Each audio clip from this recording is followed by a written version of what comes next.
नमस्कार मित्रांनो, मी सुरेश मुरलीधर कोडितकर यूट्यूबवरील ऑपबीट या चॅनलवर तुम्हा सर्वांचे स्वागत करतो.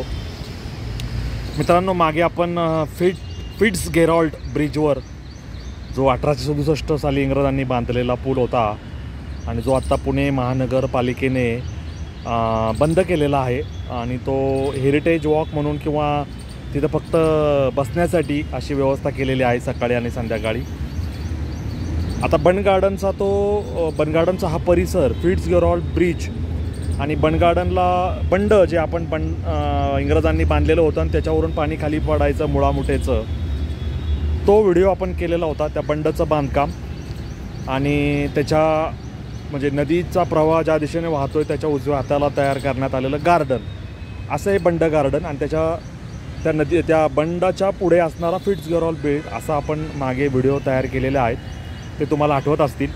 आता फिट्झगेराल्ड ब्रिजच्या एंट्री आणि एक्झिट म्हणजे जिथून प्रवेश करतो तिथून म्हणजे जाण्या येण्याच्या दोन्ही टोकाला, दोन्ही किनाऱ्यांवर चौथऱ्यांवर जे सिंह बसवण्यात आले होते ते सिंह इथे बन गार्डनमध्ये सुद्धा ठेवण्यात आले होते. म्हणजे मी आत्ता ज्या पायऱ्यांवर उभा आहे या पायऱ्यांच्या घडणीच्या दगडांवरून तुम्हाला कल्पना यायला काही हरकत नाही. हे दोन सिंह दोन टोकाला असायचे, म्हणजे त्या टोकाला एक आणि इकडे ह्या टोकाला एक.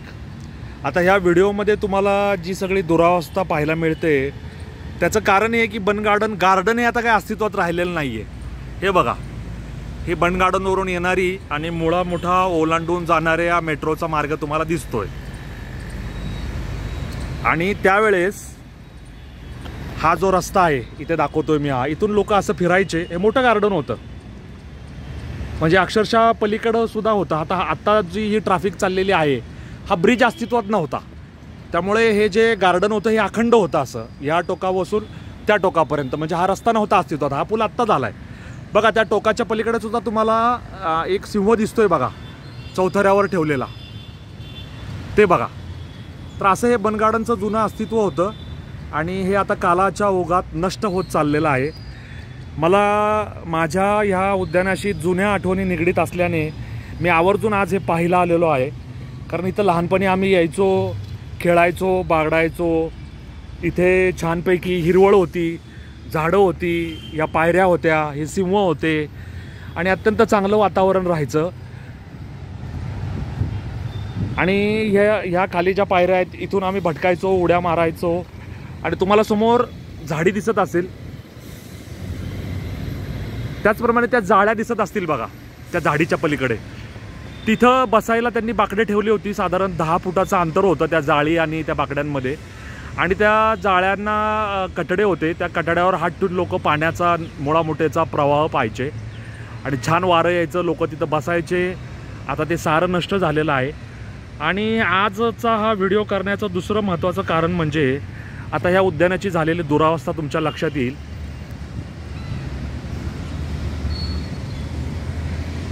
आता हे उद्यान पूर्णतः नामशेष होण्याच्या मार्गावर आहे आणि ह्या उद्यानामध्ये इथे एक वर्तुळाकार चौथरा होता.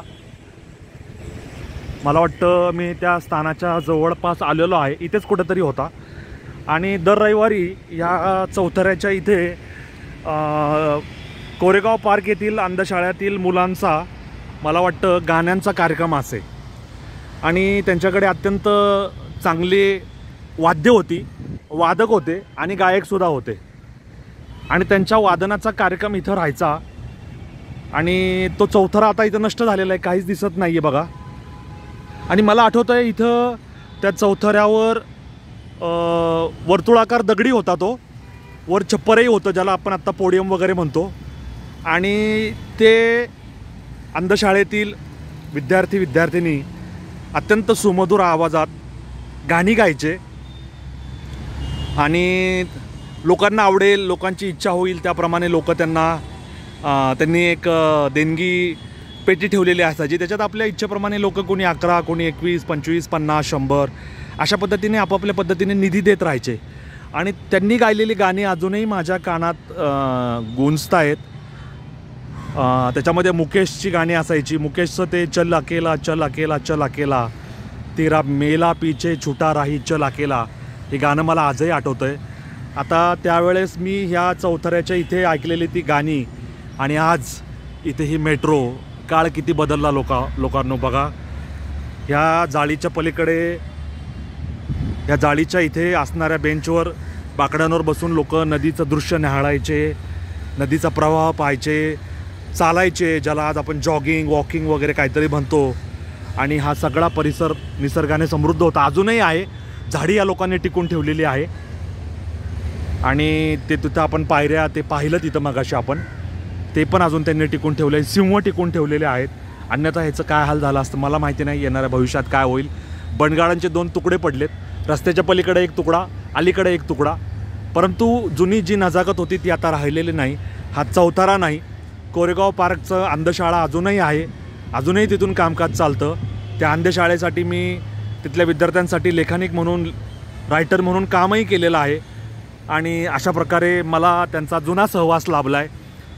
त्यांनी त्यावेळेस केलेली संगीत आराधना, संगीत सेवा, गीत आराधना, वाद्य आराधना आजही चांगल्या ठिकाणी रुजू झालेले आहे. चांगले स्वर त्याचे आपल्या कानी पडतायत. परंतु हा जुना इतिहास, हा भूतकाळ आपण विसरू शकत नाही, कारण तो नॉस्टॅल्जिया आहे. सुखद आणि रम्य आठवणी आहेत. या बनगाडांच्या त्या कोपऱ्यावर अन्नाची भेळ असायची 50 पैशाला, 1 रुपयाला, 1.5 रुपयाला, 2 रुपयाला. तेव्हासुद्धा ती खाण्यात मजा होती, जी चव होती ती आज 20 रुपयाच्या, 40 रुपयाच्या, 100 रुपयाच्या, 200 रुपयाच्या भेळीलाही नाही. हा काळाचा महिमा आहे का हा धन आणि पैसा ह्याच्यातला फरक आहे. आज पैसा अमर्याद आहे, पैशाला किंमत राहिलेली नाही.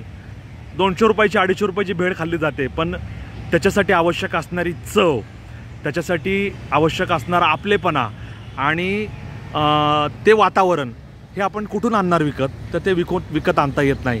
असो, हा बनगार्डनचा आणि इथल्या अंधशाळातल्या त्या काळात मुलांनी गायलेल्या गायनाचा विसर मला पडलेला नाही आणि तो जागून देण्यासाठीच ते केलेला आहे. तुम्हाला हा व्हिडिओ कसा वाटला मला जरूर सांगा. तुमच्या काही आठवणी असतील बनगार्डनशी संबंधित तर त्या सांगण्याचा जरूर प्रयत्न करा आणि या प्रवासात सामील व्हा. हा व्हिडिओ शेअर करा, लाईक करा, सबस्क्राईब करा, असं या निमित्ताने मला तुम्हाला सांगणं आहे. धन्यवाद. जय हिंद, जय महाराष्ट्र, वंदे मातरम, जय श्रीराम.